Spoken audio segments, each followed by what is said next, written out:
Hello everyone. तो कैसे हैं आप सब। आई होप कि सब बहुत बहुत बहुत अच्छे होंगे।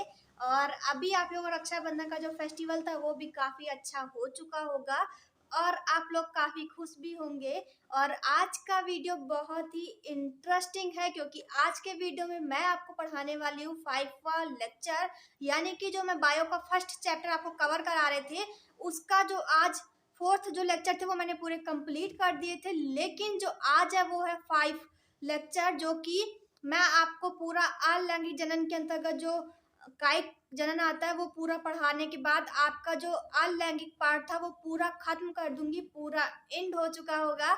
और उसके बाद जो अगला पार्ट आएगा उसमें मैं डिस्कस कर लूंगी लैंगिक जनन के बारे में और आपका पूरा चैप्टर फिनिश हो जाएगा और आप रिलैक्स हो जाएंगे कि भाई मैं तो दीदी से पढ़ के पूरा चैप्टर खत्म कर लिया है। सिर्फ 2 लेक्चर की बात है, एक आज का और एक इसके बाद का। उसके बाद आपका जो फर्स्ट चैप्टर है पूरा फिनिश हो जाएगा।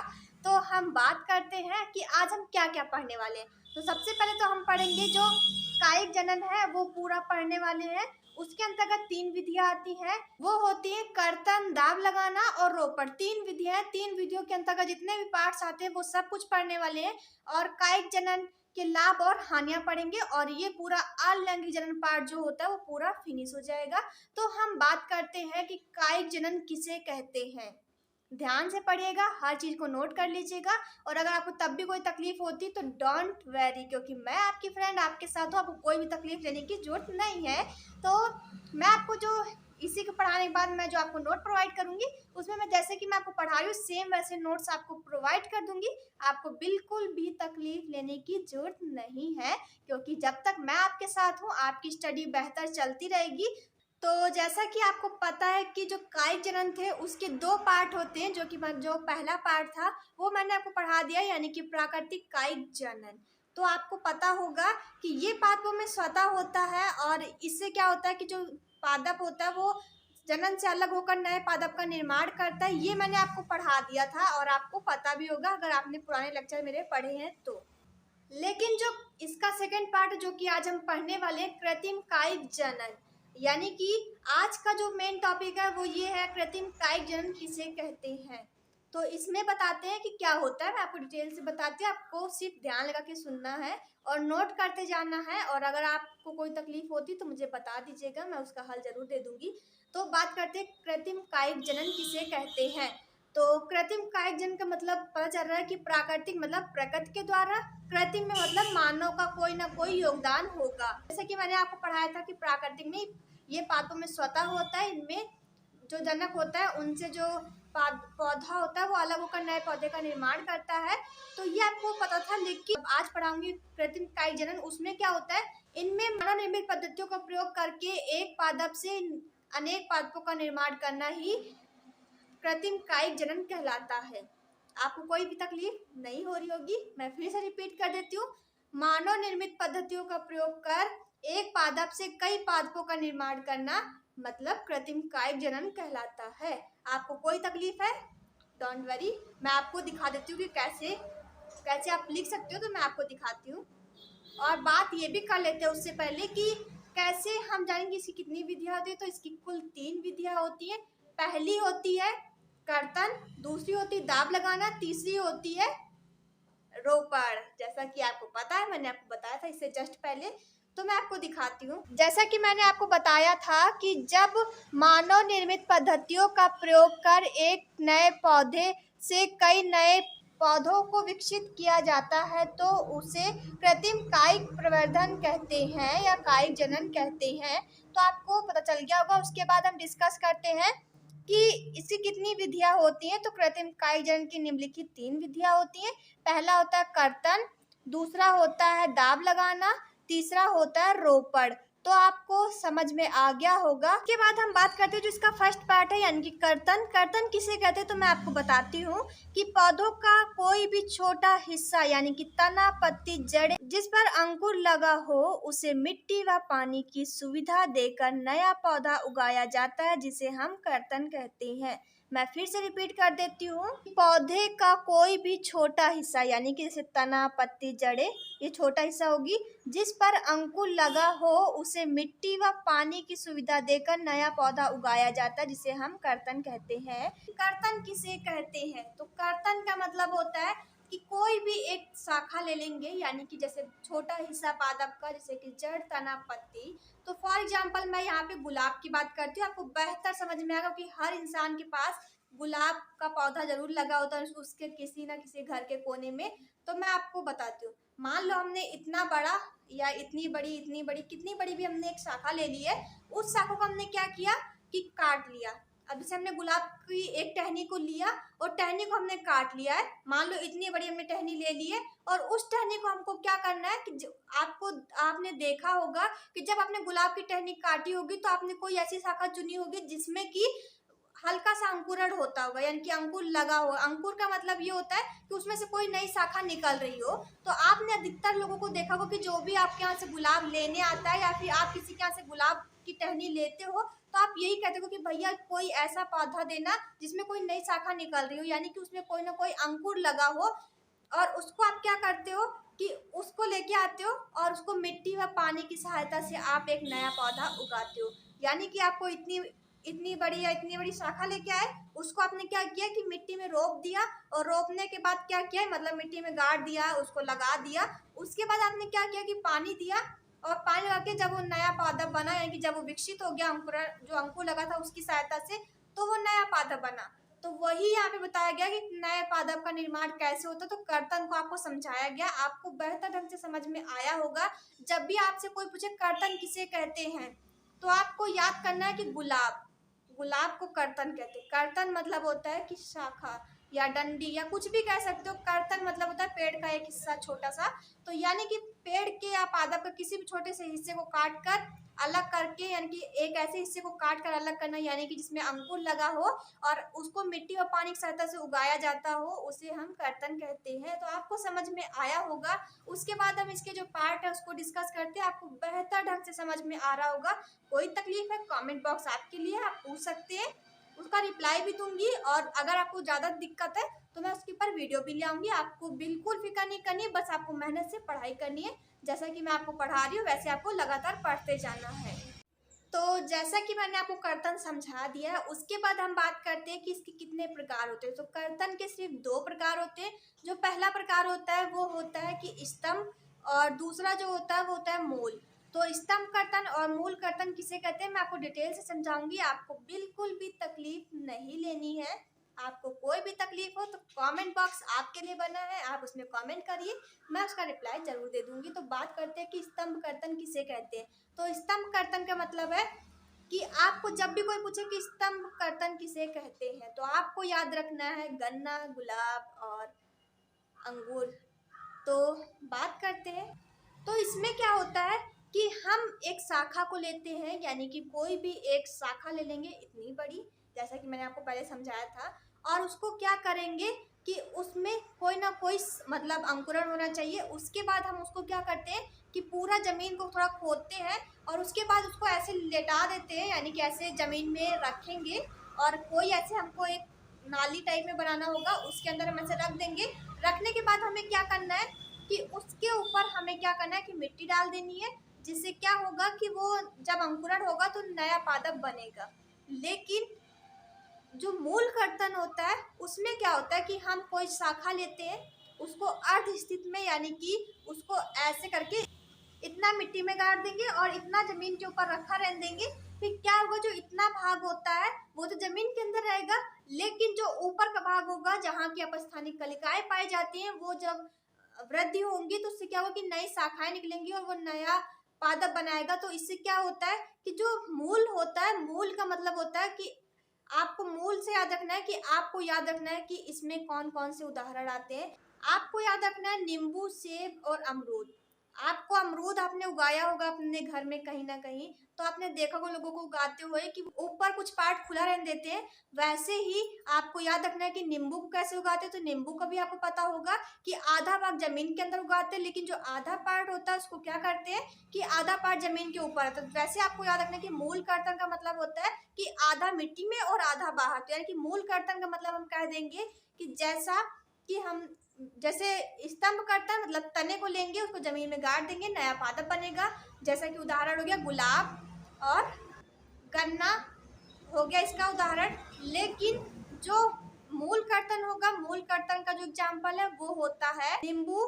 तो आपको समझ में आ गया होगा। उसके बाद हम बात करते हैं, तो अब हम पढ़ते हैं दाब लगाना। तो दाब लगाने के अंतर्गत क्या होता है कि जो हमने इससे पहले पढ़ा था, यानी कि कर्तन, कर्तन में क्या था कि एक स्तंभ था, एक मूल था। और स्तंभ में क्या होता था कि पूरे तने को काट कर उसे मिट्टी में रोपित कर दिया जाता था, जिससे क्या होता था मिट्टी में रोपित करने के बाद वो क्या करता था कि एक नए पादप का निर्माण करता था, क्योंकि उसमें अंकुरण होता था। जैसा कि उदाहरण हमने लिया था गुलाब और गन्ना। लेकिन जो हमने अभी पढ़ा यानी कि मूल, मूल में क्या होता था कि हम अर्ध भाग में, अर्ध स्थिति में उसे उगाते थे, यानी कि आधा भाग जमीन में और आधा भाग ऊपर। उसका एग्जाम्पल लिया था अमरूद और सेब का। पादप से अलग करके नए पादप का निर्माण करते थे। लेकिन जो अब हम दाब पढ़े उसमें क्या होगा कि जो स्तंभ होगा या फिर जो यानी कि तना और जो दूसरा यानी कि मूल, दोनों को हम क्या करेंगे कि पादप से अलग नहीं करेंगे। और उनमें क्या होगा, जब पादप से अलग नहीं करेंगे तो कैसे नए पादप का निर्माण होगा, यानी कि जो अपस्थानिक कलिकाएं होंगी वो जब आगे वृद्धि करेंगे तो क्या होगा कि एक नए पादप का निर्माण होगा। लेकिन इसे हम पादप से अलग नहीं करेंगे। तो ये आपको समझ में आ गया कि दाब के अंतर्गत क्या होता है कि मूल या तने को हम बिना पादप से अलग किए एक नए पादप का निर्माण करते हैं, वो भी अपस्थानिक कलिकाओं के द्वारा। तो ये आपको समझ में आ गया होगा। उसके बाद हम बात करते हैं कि इसके अंतर्गत हम क्या क्या पार्ट पढ़ने वाले। तो इसके अंतर्गत हम दो पार्ट पढ़ेंगे।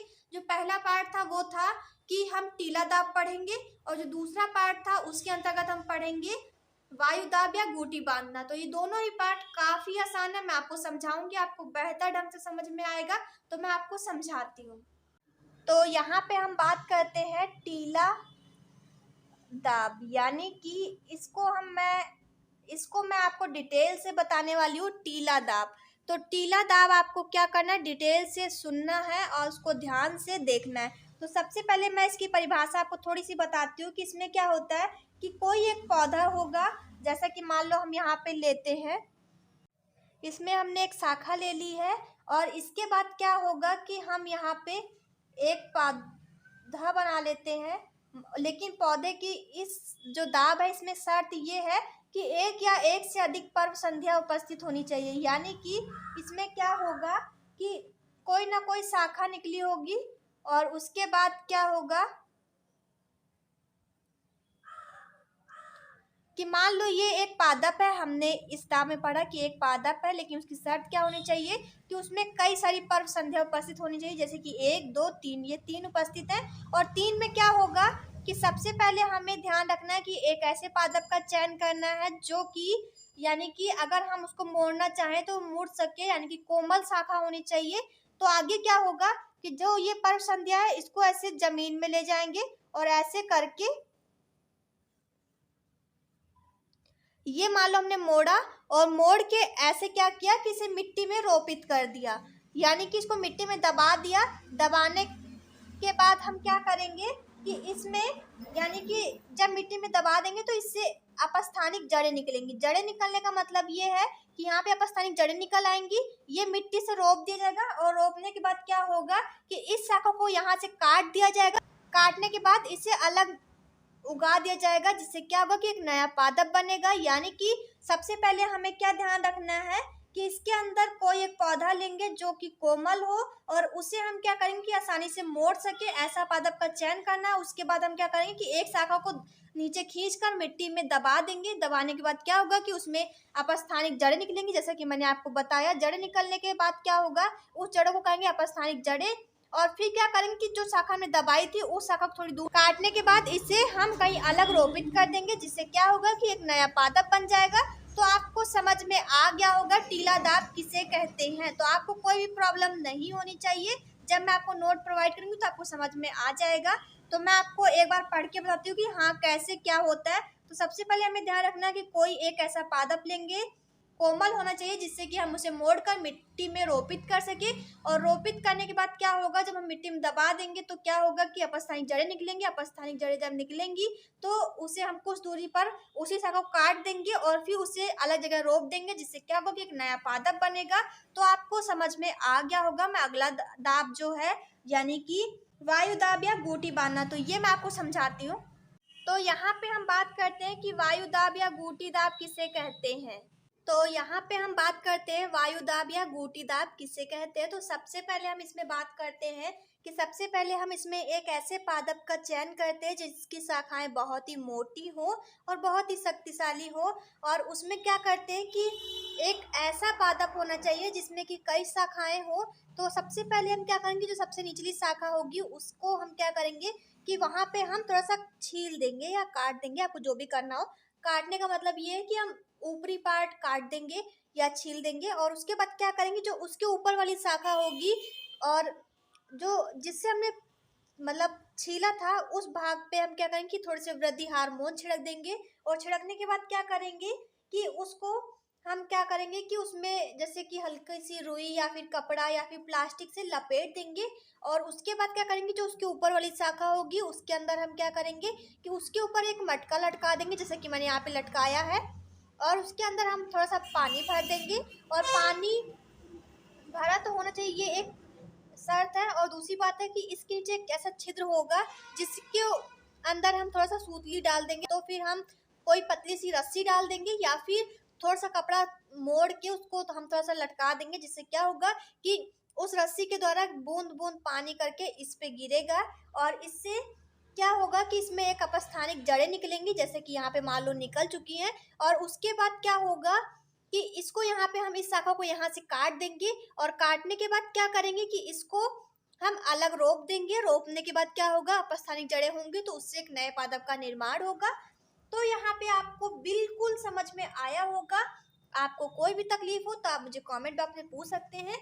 लेकिन लेकिन लेकिन दोनों में कंपेयर करके बता देती हूँ कि यहाँ पे क्या चीज मैं आपको समझा रही हूँ।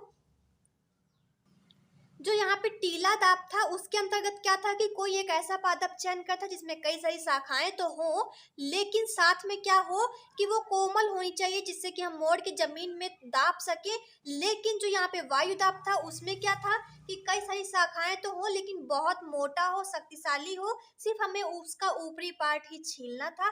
तो आपको समझ में आ गया होगा कि जो टीला दाब था उसके अंतर्गत हम क्या करेंगे कि एक ऐसे पादप का चयन करेंगे जो कि कोमल हो, मुलायम हो, और उसे मिट्टी में रोप देंगे। रोपने के बाद जब उसमें अपस्थानिक जड़ें निकलेंगी तो उसके बाद हम उसे काट कर अलग रोप देंगे, जिससे नया पादप का निर्माण होगा।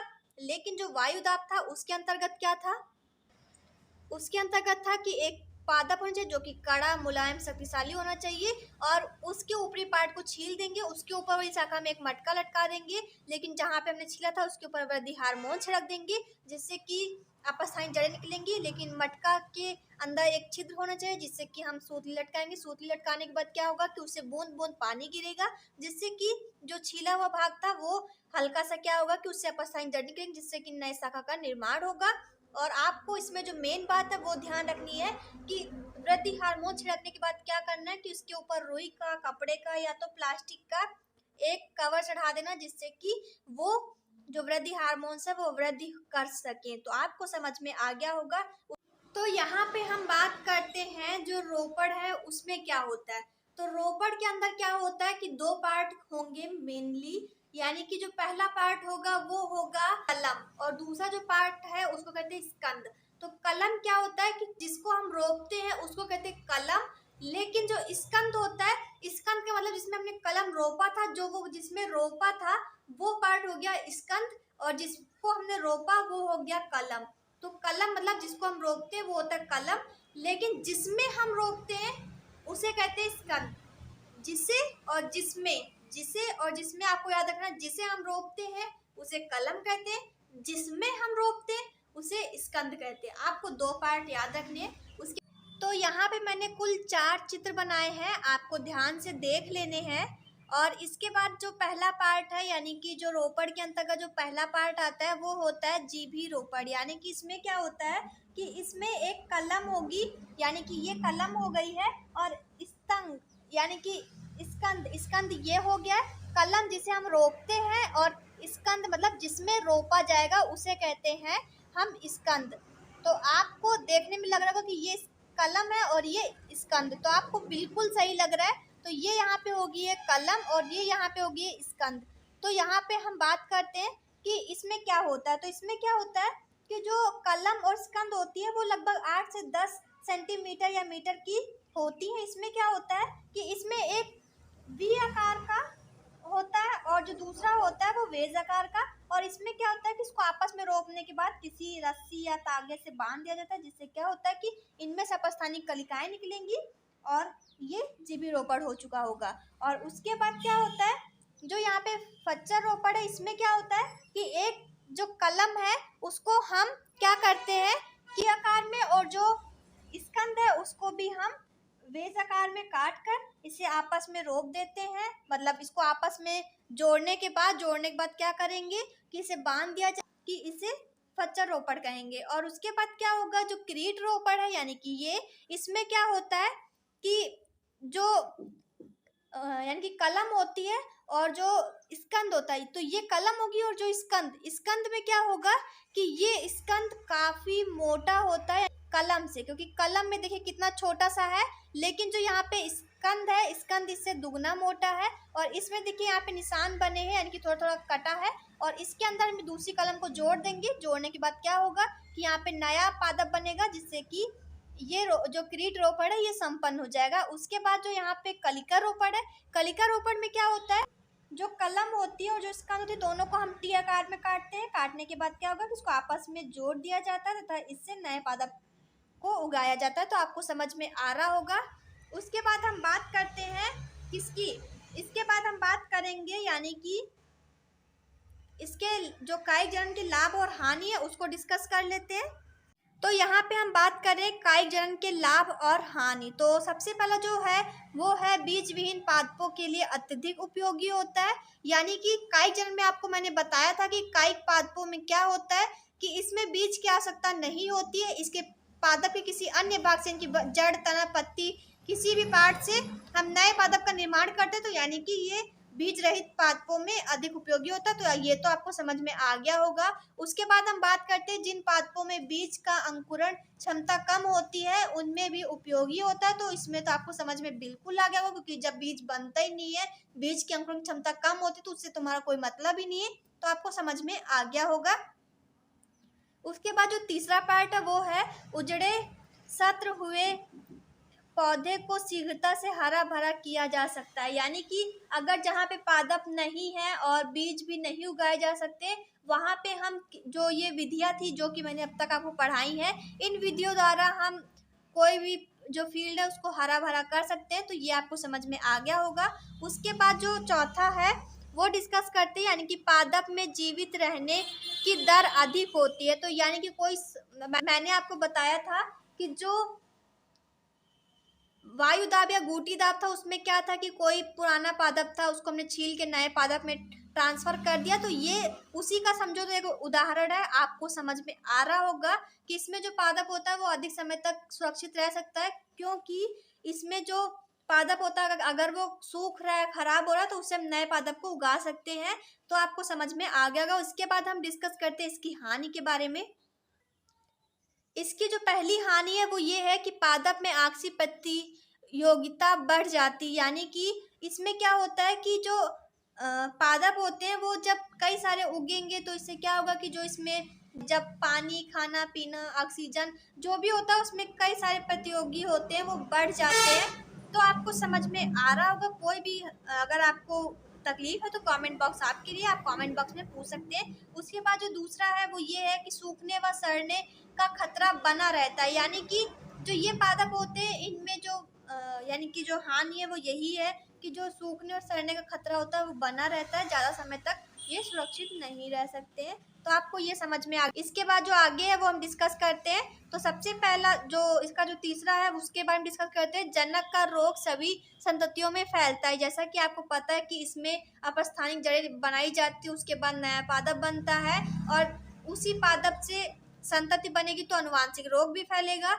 यानी कि जो जनक था उसी से नया पादप बना तो उससे रोग जरूर फैलेगा। तो ये एक हानि है जो कि आपको समझ में आ गई होगी। उसके बाद जो विभिन्नता व अनुकूलन क्षमता का विकास नहीं हो पाता है, तो ये आपको समझ में आ रहा होगा, क्योंकि जो एक पादप से ही जो उसकी संतति बनेगी तो उससे क्या होगा कि जो रोग फैलेंगे, और जो इसमें अनुकूलन और जो विभिन्नता है वो नहीं होती है, जैसा जनक होता है वैसे जो उसकी संतति होती है वो भी बनती है। तो आपको समझ में आ गया होगा। उसके बाद जो आज का लास्ट पांचवा लक्षण है, यानी कि जो पांचवी जो हानि है वो पढ़ते हैं। तो इसमें क्या है कि अच्छे लक्षण को लाने व बुरे लक्षणों को निकालने की कोई विधि नहीं होती। जैसा कि मैंने आपको अभी तक पढ़ाया, आपको समझ में आ गया होगा इसको पढ़ते ही कि इसमें जो लक्षण जनक में होते हैं वही संततियों में होंगे। इसमें कोई भी हेर फेर नहीं किया जा सकता है, यानी कि बदलाव नहीं किया जा सकता है।